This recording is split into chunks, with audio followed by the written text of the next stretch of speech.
오늘 강설의 제목이 어린아이와 부자청년 그리고 제자들입니다. 물론 본문의 흐름을 따라서 제목을 이렇게 잡기도 했지만 거기에는 강설자의 의도가 있습니다.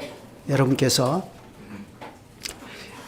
강설의 제목이 왜 이렇게 되어 있는지를 오늘 강설을 들으시고 잘 이해할 수 있다면 오늘 강설을 잘 들으신 것이 되겠습니다. 본문에 보면 예수님께서 어린아이를 안아주시고 머리에 안수하시면서 축복하여 주시는 장면이 나옵니다.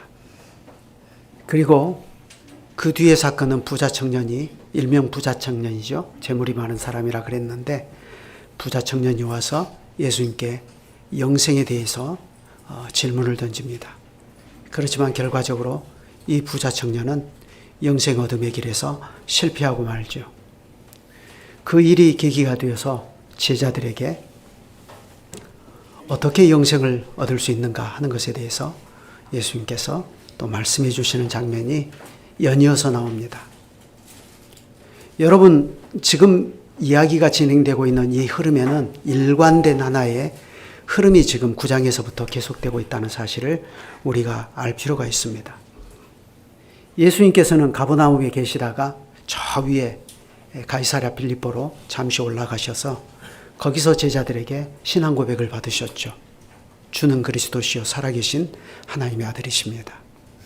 그러자 첫 번째로 예수님께서 거기서 뭘 가르치셨습니까? 인자가 예루살렘에 올라가서 사람들에게 붙잡혀 고난을 당하고 죽고 사흘날에 부활할 것이다. 그렇게 말씀하셨습니다.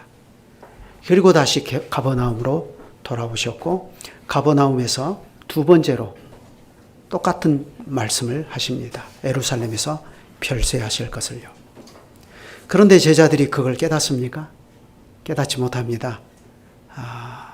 인정을 안 하는 거죠. 그러니 제자들 사이에서 어떤 일이 발생하죠? 다툼이 발생합니다. 누가 크냐 하는 것이죠. 그런 가운데 요한이 주의 이름으로 귀신 쫓아내는 사람 하나를 우리 편이 아니라고 해서 막았다는 얘기를 하자 예수님께서 그걸 금하시고 나에게 속한 내 이름을 믿는 어린아이 하나를 영접하는 것이 나를 영접하는 것이고 내 아버지를 영접하는 것이다 하는 말씀을 하시면서 이런 신자를 실족시키는 죄에 대해서 경고하십니다. 그래서 이때도 보면 어린아이가 등장합니다. 그리고 그 사건에 이어서 오늘도 어김없이 어린아이를 사람들이 데리고 오니까 머리 위에 안수하시고 축복하여 주시는 내용이 나오면서 동시에 부자 청년 얘기가 거기에 뒤따라 나옵니다. 이러한 일관된 흐름들이 무엇을 우리에게 말하고 있겠는지 우리가 잘 생각해 보려고 합니다. 자, 본문을 보시죠. 13절입니다. 사람들이 예수의 만져주심을 바라고 어린아이들을 데리고 오매 제자들이 꾸짖거늘 그랬습니다. 사람들은 예수님께서 만져주시기를 바라고 어린아이들을 예수님께 데리고 나왔습니다. 그러자 누가 그들을 꾸짖었다고요? 제자들이 꾸짖었다 그랬습니다. 왜 그렇죠? 고대 사회에서는 이 어린 아이들을 작고 매우 하찮은 존재로 늘 인식했습니다.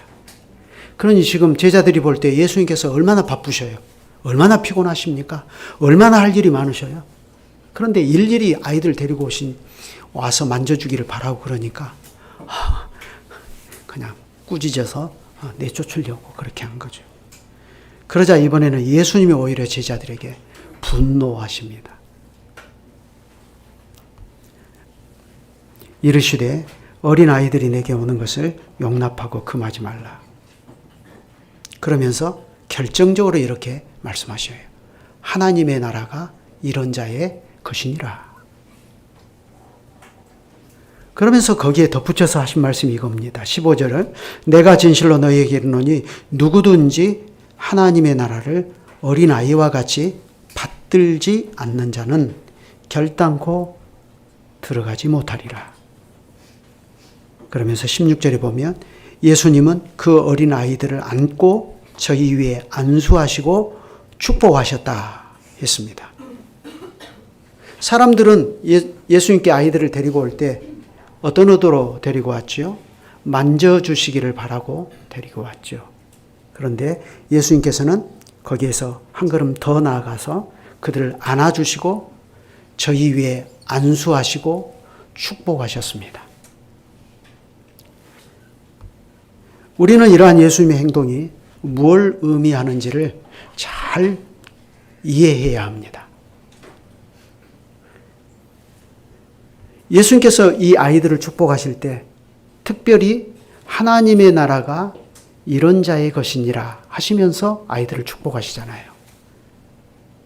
그 말씀과 축복의 연결관계를 잘 생각할 수 있어야 됩니다. 그러려면 다른 성경의 도움을 받을 필요가 있죠. 이게 도대체 무슨 의미인지. 여러분 성경에 보면 아버지가 아들을 축복하는 얘기가 나오죠. 유명한 얘기. 아브라함이 자기 아들 이삭을 축복합니다. 또 이삭이 자기 아들 야곱을 축복하죠. 그리고 또 야곱이 나중에 죽기 전에 자기 12아들들을 일일이 불러서 그 머리에 안수하면서 축복하고 죽죠. 무슨 얘기입니까? 하나님의 나라를 세우시겠다는 약속을 하나님께서 아브라함에게 주셨습니다.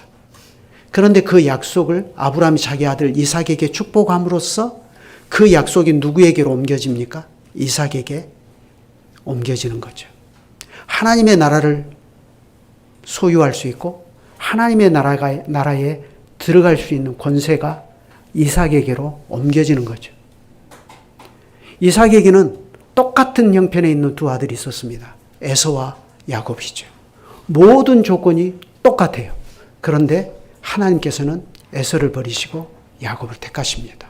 하나님의 그 선택에 따라서 이삭은 장자 에서가 아니라 차남인 야곱에게 축복합니다.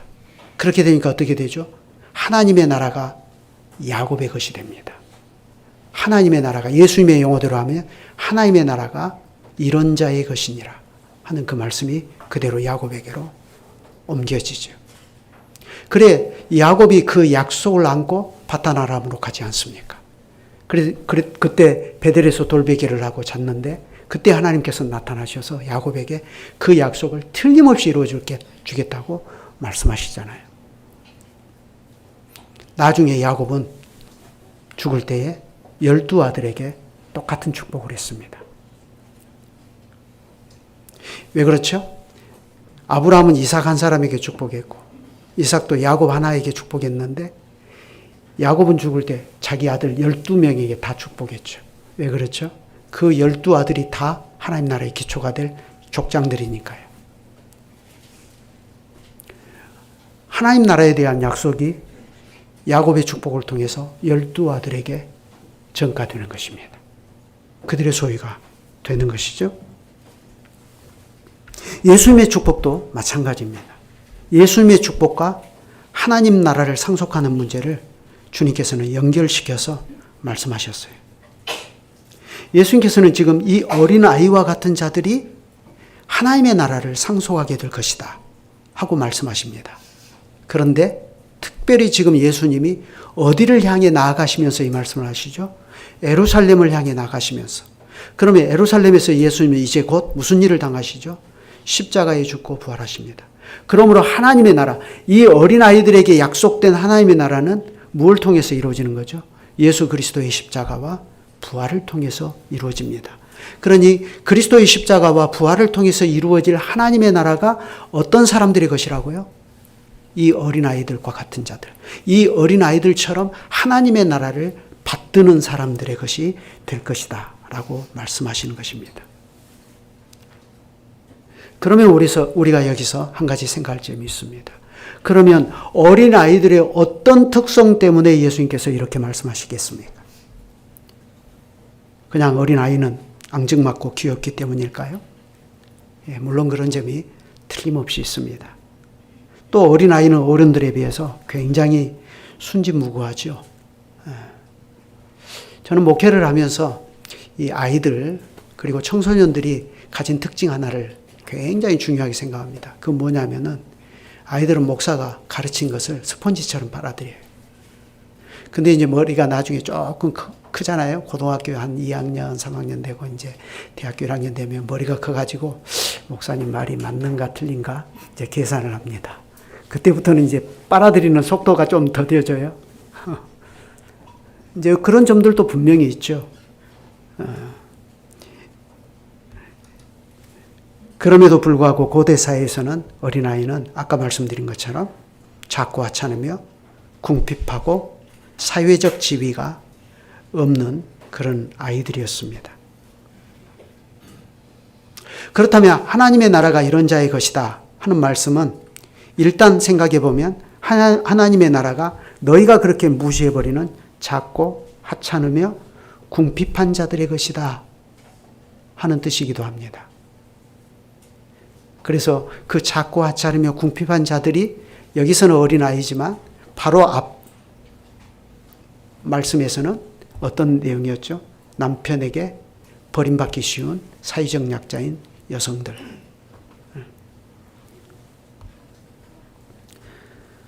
그래 예수님께서는 하나님의 나라가 이렇게 사회적으로 냉대받고 작고 하찮으며 궁핍한 자들의 것이다 하는 뜻으로 이렇게 말씀하셨는데 그것은 15절과 연결해서 그 말씀을 생각해 보면 잘 알 수 있습니다.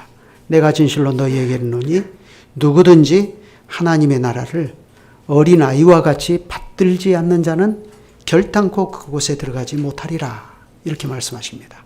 결단코 들어가지 못한다 해가지고 이건 예수님이 굉장히 강조하신 말씀이에요. 이건 우리가 명심해야 할 말씀이라는 겁니다. 여러분 하나님의 나라에 들어가기를 원하십니까? 하나님의 나라를 소유하고 싶으십니까? 그렇다면 우리는 마음을 기울여서 이 말씀에 주의해야 됩니다. 누구든지 하나님 나라에 들어가고자 하는 사람은 어린아이와 같이 하나님 나라를 받들어야 한다 하는 것입니다. 그런데 여기서 받들어야 한다. 이 말은 다른 말로 하면 받아들인다 혹은 영접한다 라는 뜻입니다. 예수님이 요한복음 1장 12절에서 그 말씀하셨죠. 영접하는 자, 곧 그 이름을 믿는 자들에게는 하나님의 자녀가 되는 권세를 주셨으니 그 말이 그 말입니다. 영접한다는 것이에요. 그러니까 이 말은 하나님의 나라를 어린아이처럼 받아들이고 영접해야 된다는 말입니다. 그러면 여러분 생각해 보세요. 하나님의 나라를 어린아이와 같이 자기 자신이 작고 하찮은 존재이며 매우 궁핍한 존재라는 사실을 인정하고 하나님의 나라를 받들어서 받아들이고 영접한다는 말이 무슨 뜻일까요? 바로 그것 때문에 바로 뒤에 부자 청년 얘기가 배치되어 있습니다. 이 사람은 재물이 많은 사람이라 했습니다. 부자입니다. 누가복음에 보면 부자이고 동시에 젊은 간원입니다. 이 사람은 젊은 나이에 모르겠어요. 아버지로부터 틀림없이 금수저로 아마 태어났을 겁니다. 그리고 거기다가 관원까지 되었어요. 그러니까 뭐 젊은 나이에 이미 이룰 것을 다 이뤘죠. 그런데 이 사람은 아직 만족함이 없습니다. 이 사람에게 단 하나 계속해서 갈망되는 것이 있습니다. 그게 뭐죠? 영생에 대한 갈망입니다.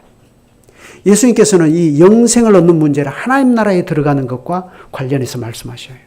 그러니까 우리는 성경을 읽을 때 천국에 간다, 하나님 나라에 들어간다, 영생을 얻는다, 구원을 얻는다 이 말이 다 같은 말이라는 사실을 우리가 반드시 이해를 해야 됩니다.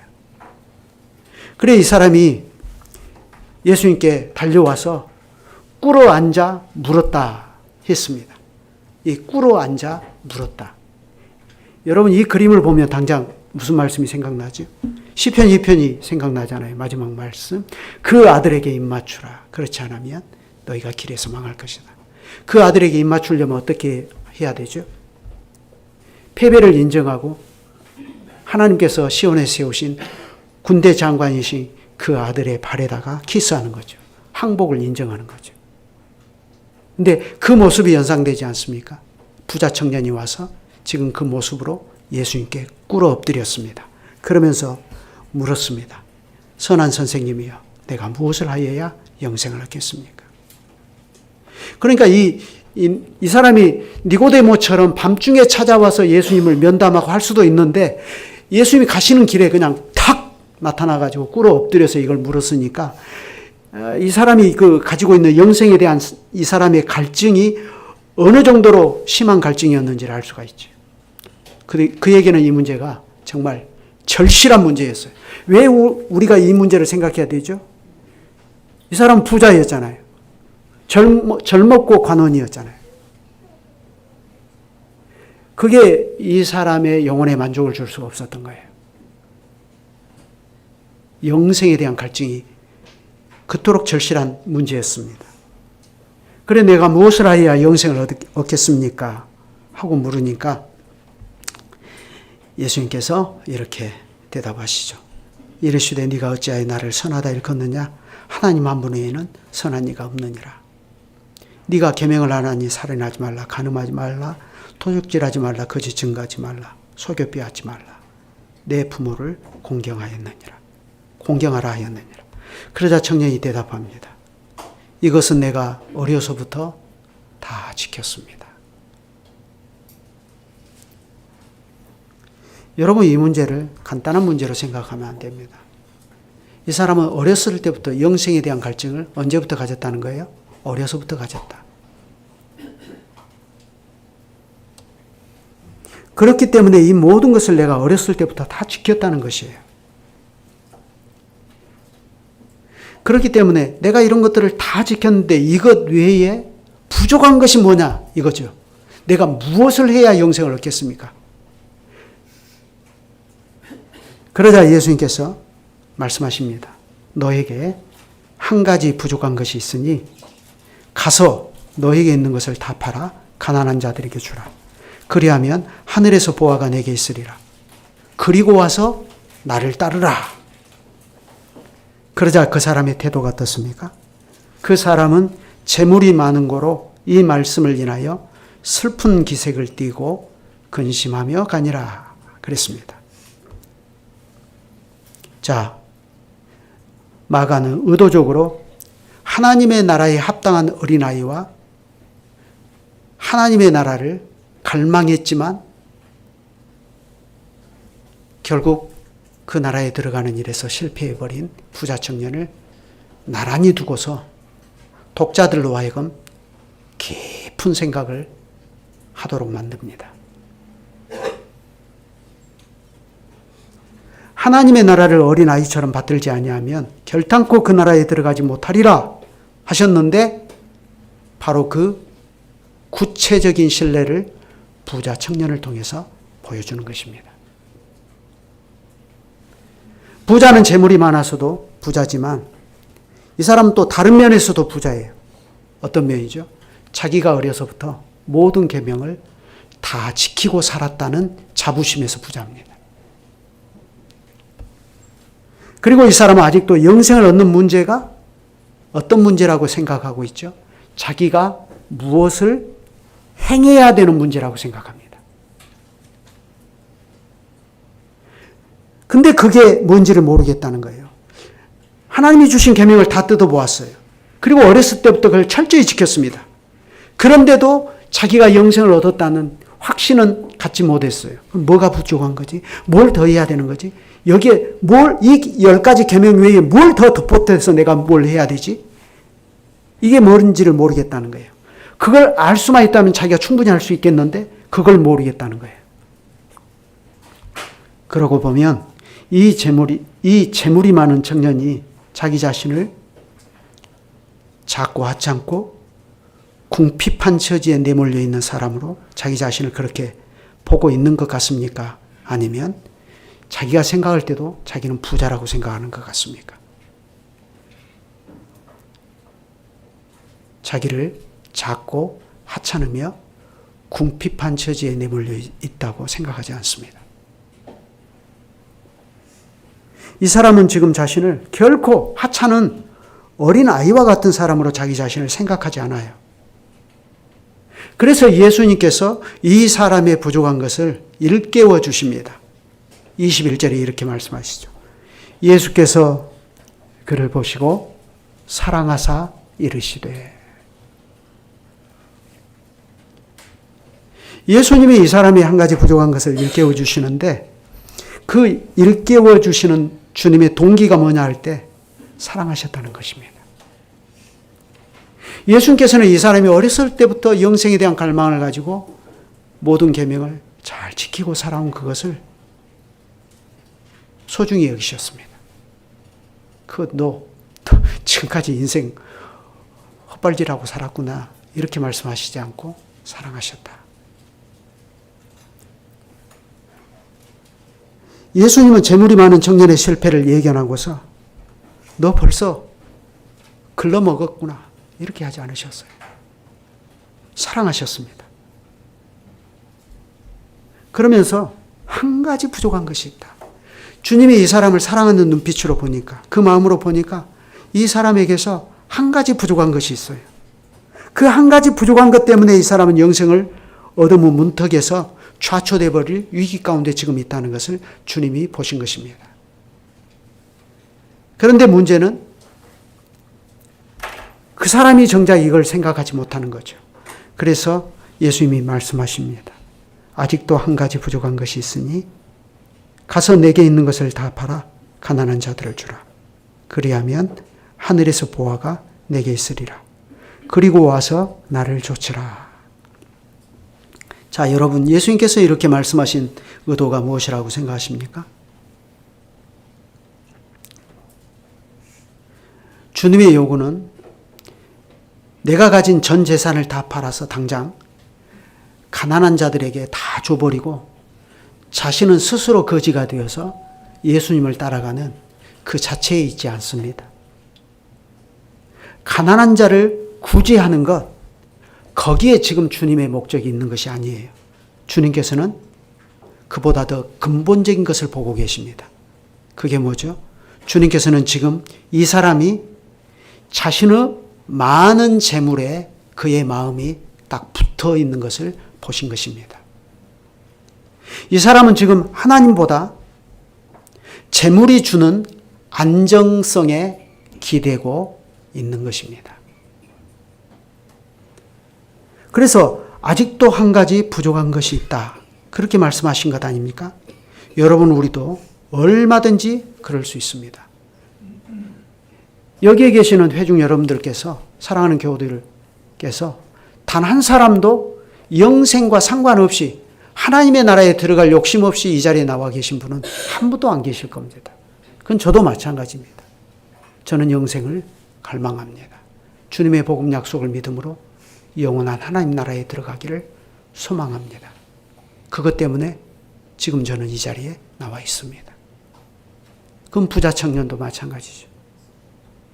그럼에도 불구하고 우리는 동시에 얼마나 우리 자신이 이중성을 가지고 있을 수 있는가라고 하는 것입니다.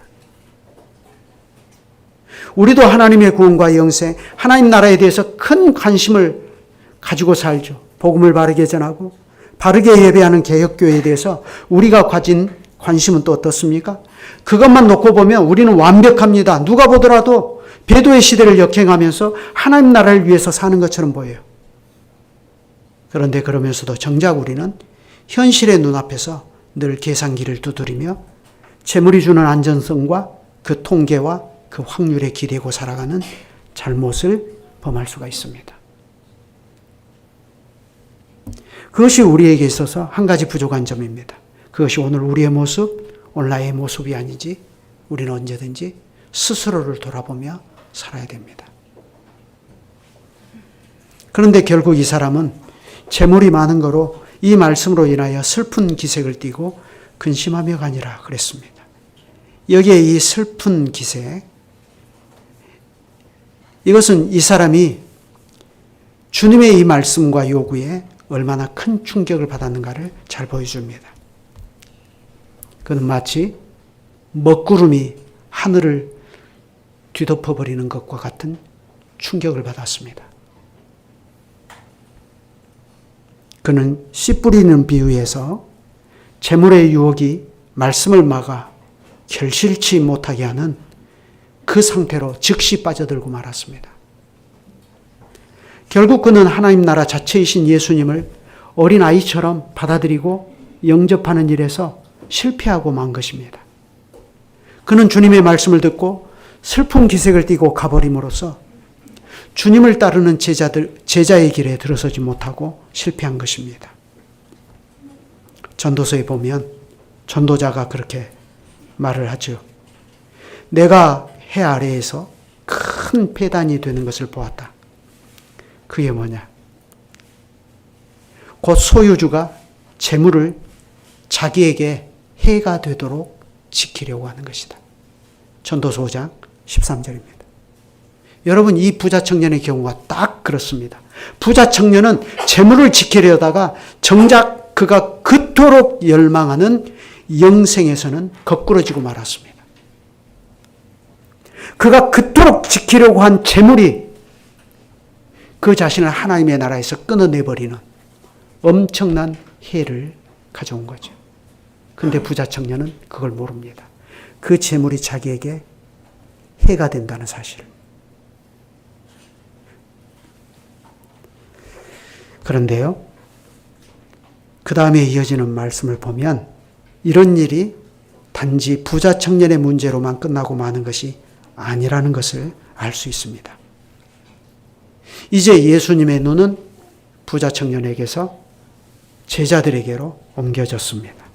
예수께서 둘러보시고 제자들에게 이르시되 재물이 있는 자는 하나님의 나라에 들어가기가 심히 어렵도다 하셨습니다. 예수님께서는 이 부자 청년의 실패를 들어서 보편적으로 재물이 많은 대부분의 사람들이 빠질 수 있는 함정이 무엇인가를 말씀하셨습니다. 재물이 많은 자는 하나님 나라에 들어가기가 심히 어렵다 하는 것입니다. 이건 무슨 말이죠?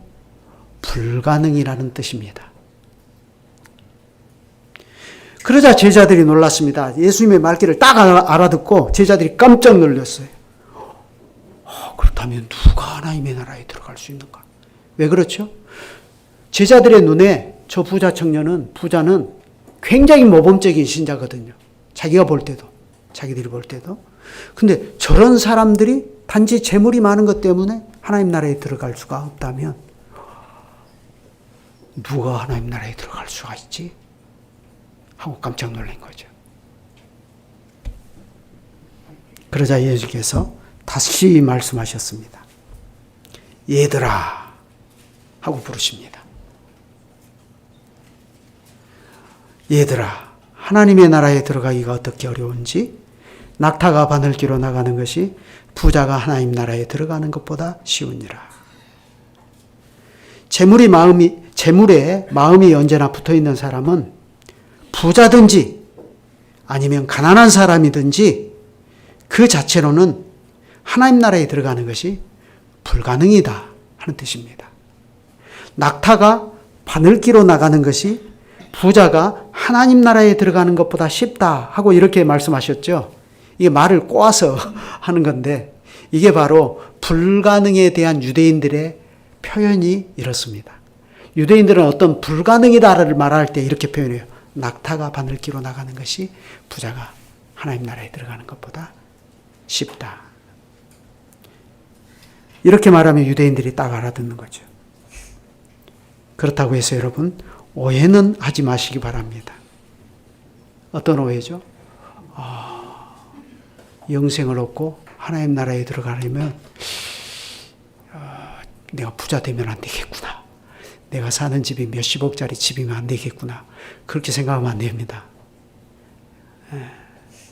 만약 그렇게 생각하면 도대체 재산이 20억쯤 되면 19억 9,999원이면 천국에 가고 20억부터는 못 간다는 얘기인가? 이제 그런 복잡한 계산법이 돼버리겠죠. 지금 여기서 그런 것이 아닙니다. 부자라고 해서 단지 재물이 많다는 것 때문에 하나님 나라에 들어가지 못하는 것은 아닙니다. 여러분 구약 성경에 등장하는 구스 사람 욥 얼마나 부자입니까? 욥의 재산을요 오늘날 우리식으로 환산하면요 삼성그룹 회장 정도 될 겁니다 아마. 욥이 부자였기 때문에 천국에 못 갔습니까? 그렇지 않습니다. 또 예수님의 장례를 책임졌던 아리마대 사람 요셉도 큰 부자였다. 그랬습니다. 그런데 부자였음에도 불구하고 하나님 나라를 기다리는 자들아. 그렇지 않았어요? 그러고 보면 부자라고 해서 다 똑같은 것이 아니죠. 그 점은 가난한 사람도 마찬가지입니다. 가난하기 때문에 오히려 더 재물에 집착할 수가 있습니다. 그렇다면 이것도 역시 하나님 나라의 문턱에서 좌절해버린 부자 청년과 다를 바가 없죠.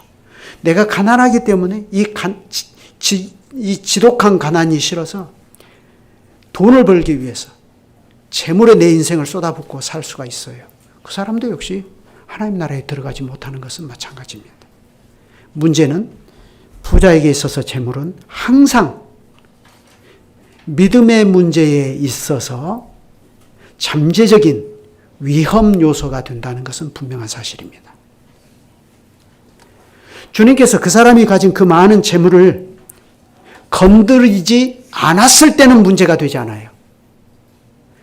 그 부자의 재물을 건드리지 않았을 때는 문제가 안 됩니다. 자기는 굉장히 모범적인 신자라고 생각하고 심지어 이웃 사람들도 그렇게 인정해요. 그런데 문제는 예수님께서 그 부자의 재물을 건드려 버렸을 때는 문제가 됩니다. 야, 너 가진 재산 그거 다 팔아서 교회 헌상해라. 내가 그거 가지고 가난한 사람들 좀 구제 좀 해야 되겠다. 그렇게 예수님이 그 사람의 재물을 건드려 버리니까 문제가 달라집니다. 전 재산이 예를 들어서 100만 원밖에 없는 사람이 100만 원을 포기하는 것과 내 재산이 100억일 때 그 100억을 포기하는 것은 다른 문제가 됩니다. 같은 문제겠어요? 차원이 다른 문제죠.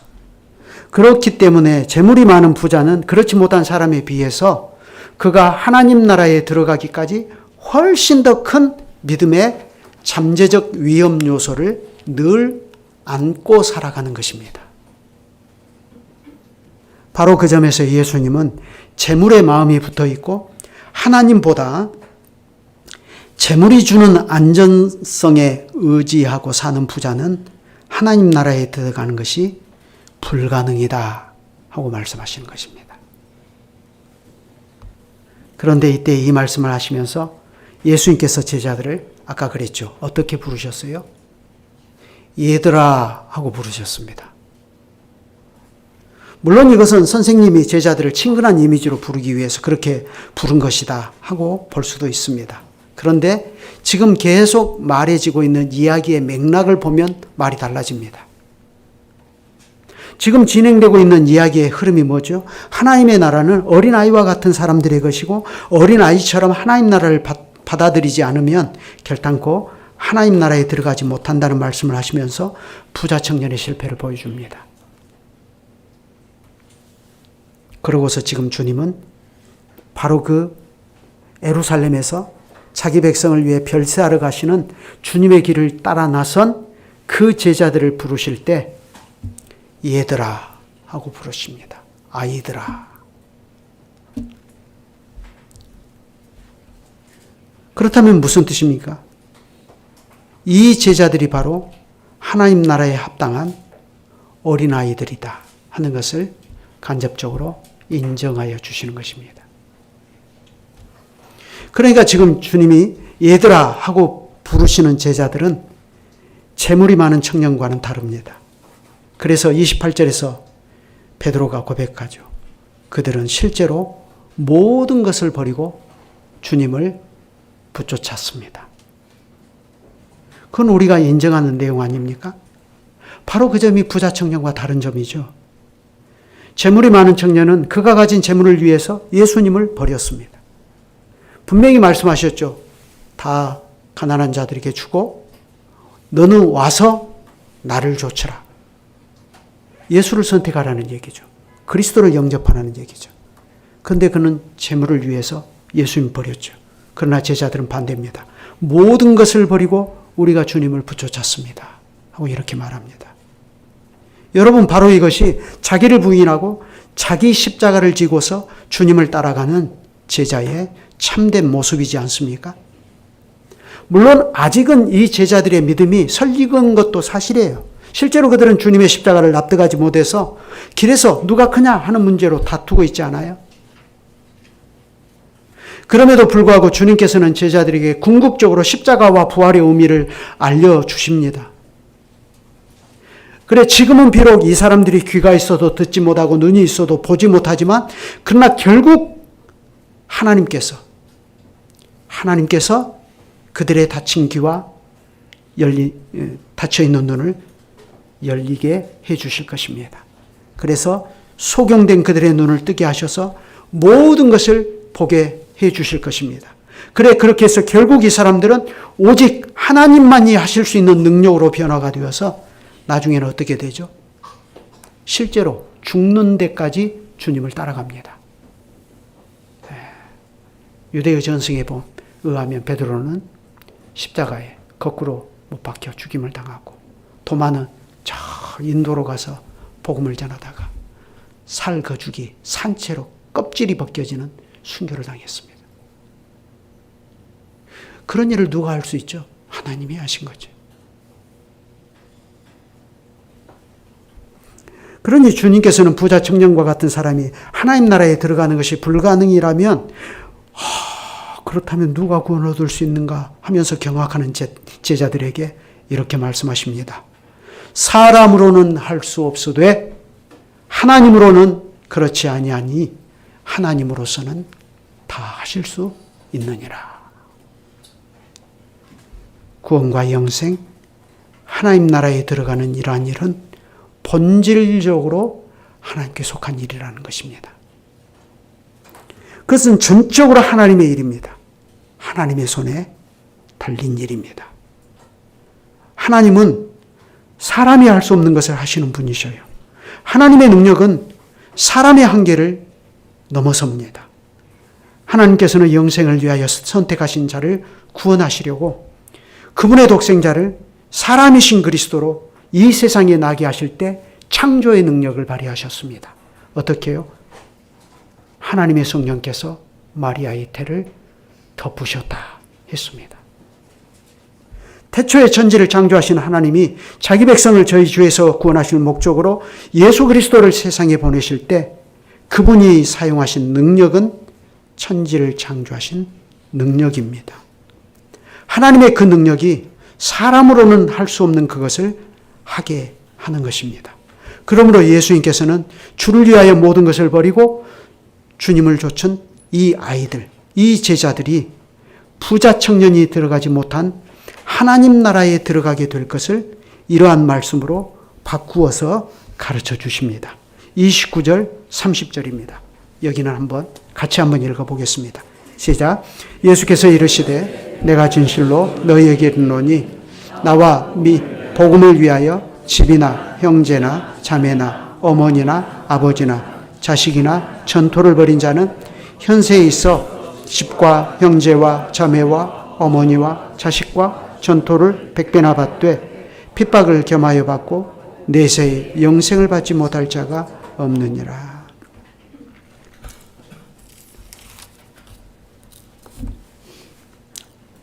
부자는 가시떨기에 떨어진 시처럼 재물의 유혹 때문에 결국은 결실을 하지 못했습니다. 하지만 제자들은 좋은 땅에 떨어진 시처럼 100배의 결실을 맺게 되고 부자가 그렇게도 얻기를 갈망했던 영생에 들어가게 될 것을 말씀하십니다. 그런데 그 영생을 얻는 문제, 하나님 나라에 들어가는 문제를 예수님께서는 이렇게 말씀하십니다. 나와 및 복음을 위하여 집이나 형제나 자매나 어머니나 아버지나 자식이나 전토를 벌인 자는 현세에 있어 집과 형제와 자매와 어머니와 자식과 전토를 100배나 받되 핍박을 겸하여 받고 내세에 영생을 받지 못할 자가 없느니라. 주님께서는 이들이 현세에서 뭘 받는다고 말씀하시죠?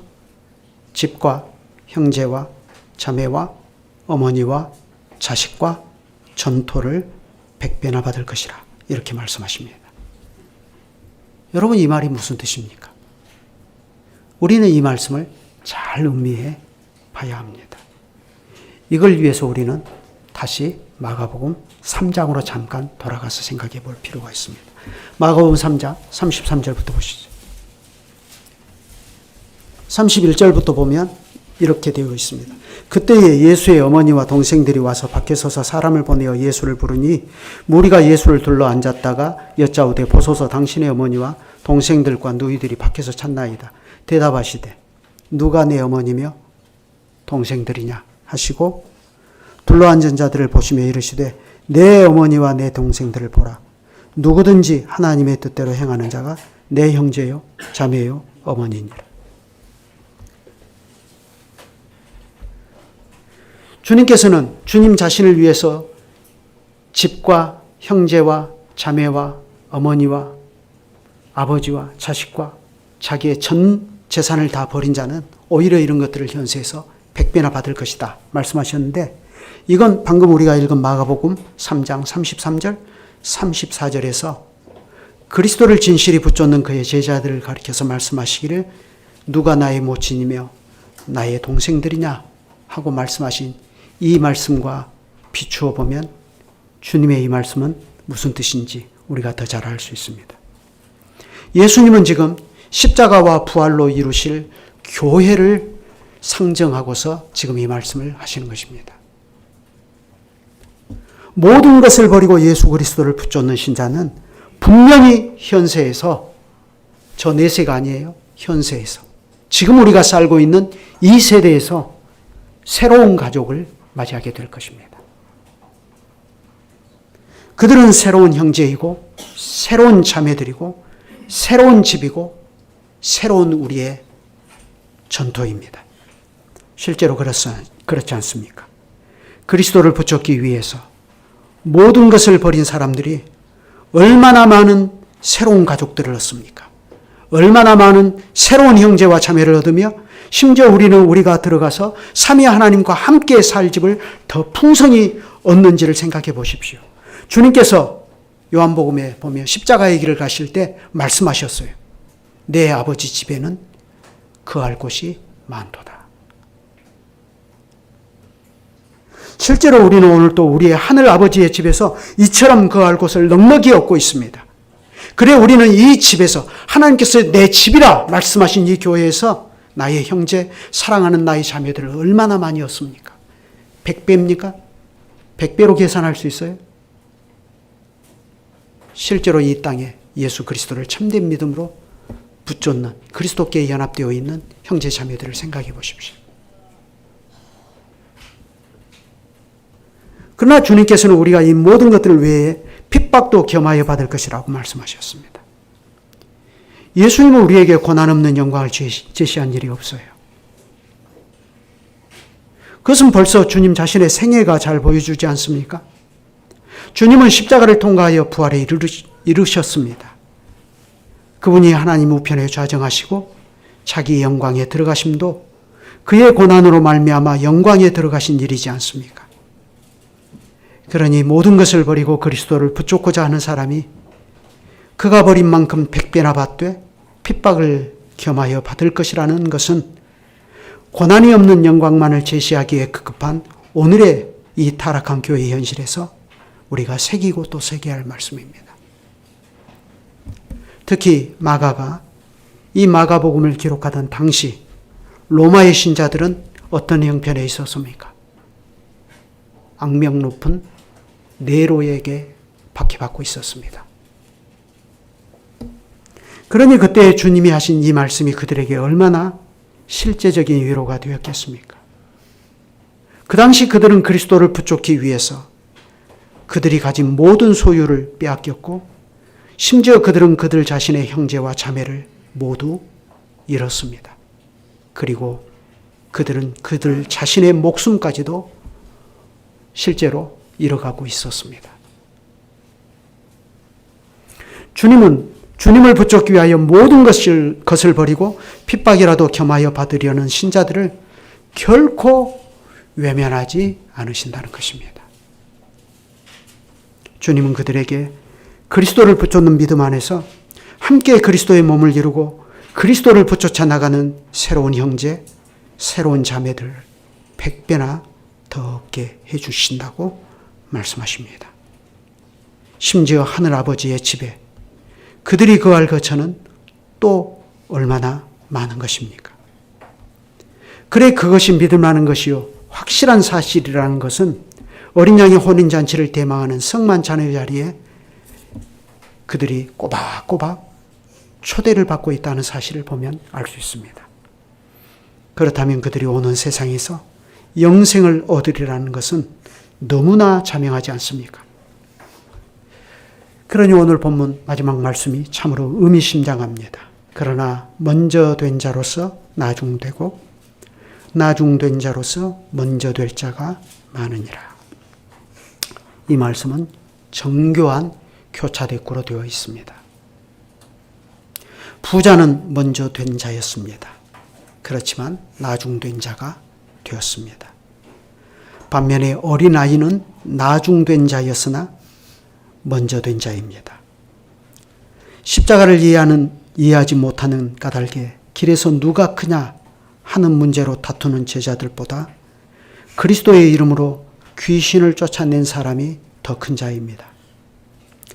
자기는 예수를 지근에서 모시며 그 가르침을 직접 받고 예수를 직접 따르는 까닭에 자기는 성골 제자라고 생각하는 요한보다 그리스도를 믿음으로 그리스도께 속한 지극히 작은 자 하나가 더 큰 자입니다.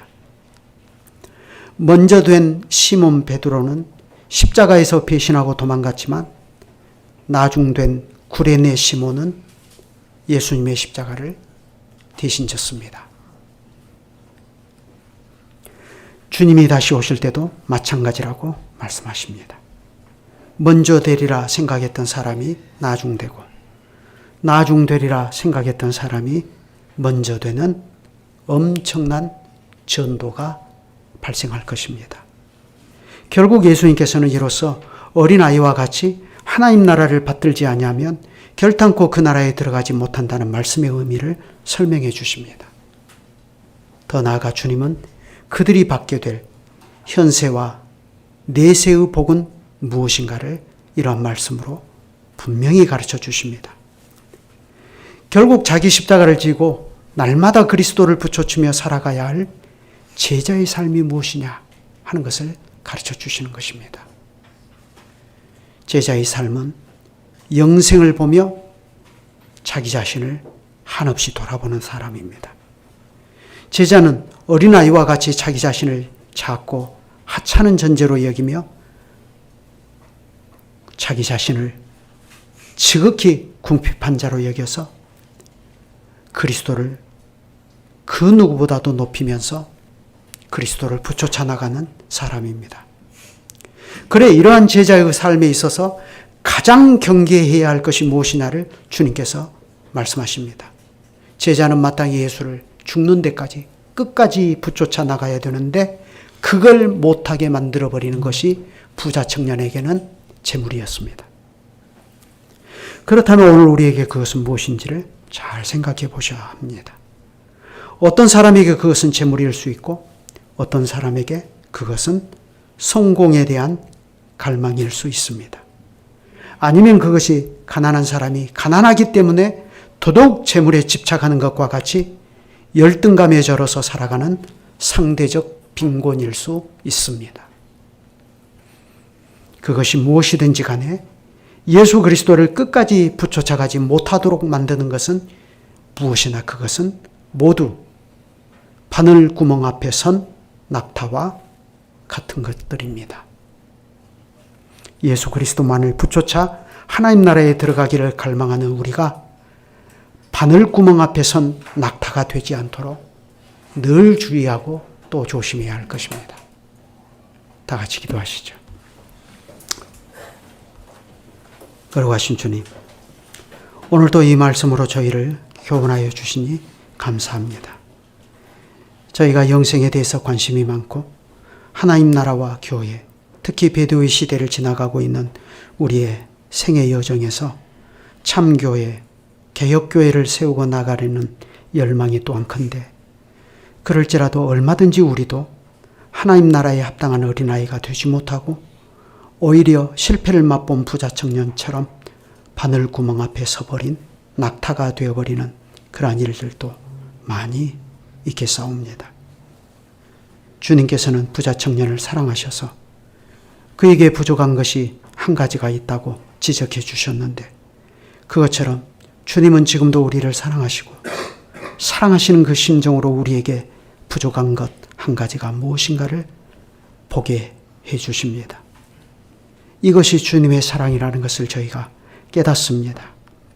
하나님 나라의 여정에 발을 들여놓고 한 번 시작하여 있으니 끝까지 가야 하는데 그 길을 그만 중도에 포기하게 만들어버리는 것이 무엇인지 우리 자신을 정직하게 돌아보게 해주시고, 그것이 무엇이든지 다 버리고 오직 주님만을 끝까지 부쫓아 나가게 하여 주시기를 구합니다. 아직 저희의 믿음은 설익었고 심지어 저희는 주님의 십자가의 복음 앞에서까지도 누가 큰지 그 문제로 씨름하며 다투는 연약한 자들입니다. 그러나 처음에 시작한 그것을 끝까지 이루시는 분은 하나님이십니다. 저희를 주님의 복음으로 자꾸자꾸 가르쳐 주시고 귀먹고 눈멀어 듣지 못하고 보지 못하는 저희가 십자가의 신비를 머리로만 이해하는 것이 아니라 우리의 심장 그 깊숙한 심연으로 깨달아서 주님이 우리를 위하여 지신 십자가 때문에 우리도 여기에 함께 모여 주님께 예배하는 형제와 자매들, 우리가 주님의 은혜로 하나님의 나라에서 새로이 얻은 이 형제 자매들을 위하여 기꺼이 우리 자신을 내어주며 그렇게 하나님 나라에 합당한 신자의 삶을 계속해서 살아가게 하시옵소서. 주 예수 그리스도의 이름으로 기도드립니다. 아멘.